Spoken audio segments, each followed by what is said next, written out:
सेहत और खूबसूरती से मुताल्लिक लाजवाब वीडियोस देखने के लिए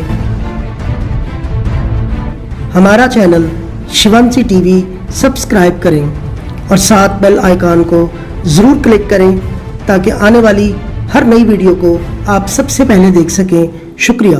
बिस्मिल्लाहिर्रहमानिर्रहीम। तमाम तारीफ़ें अल्लाह रब्बुल आलमीन के लिए हैं जो बहुत ही मेहरबान और निहायत रहम फरमाने वाला है।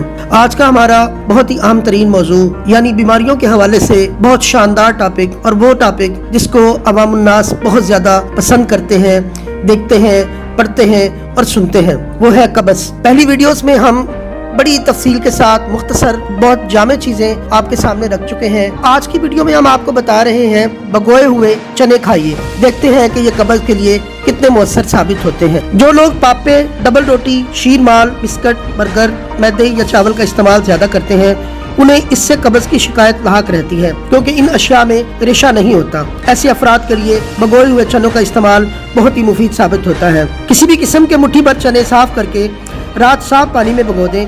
सुबह निहार मुंह उन्हें एक एक करके खूब अच्छी तरह चबाएं और ऊपर से वो पानी पी लें जिनमें उन्हें भिगोया गया था। जिन्हें चनों से गैस की शिकायत हो वो उनके साथ आधा चाय का चम्मच सफेद जीरे का सफूफ या सूंड का पाउडर भी खा लें। एक मुट्ठी चने आसानी से हजम होने लगे तो फिर 2 मुट्ठी चने खा लें, लेकिन यह मिकदार धीरे धीरे बढ़ा देनी चाहिए। बल्कि बेहतर यह है कि इब्तिदा ही आधी मुट्ठी चनों से करें। इन चनों के इस्तेमाल से जिस्म को गिज़ाइयत और तवानाई मिलेगी और कब्ज़ की शिकायत भी इंशाअल्लाह ताला हमेशा के लिए दूर हो जाएगी। बहुत शुक्रिया। नेक्स्ट वीडियोस में इंशाअल्लाह ताला हम आपको बताएंगे अल्लाह ताला की तरफ से अता करदा नेमत पानी से कब्ज़ का इलाज। बहुत शुक्रिया। बयात हकीम अब्दुल अजीज रहमतुल्लाह अलैह।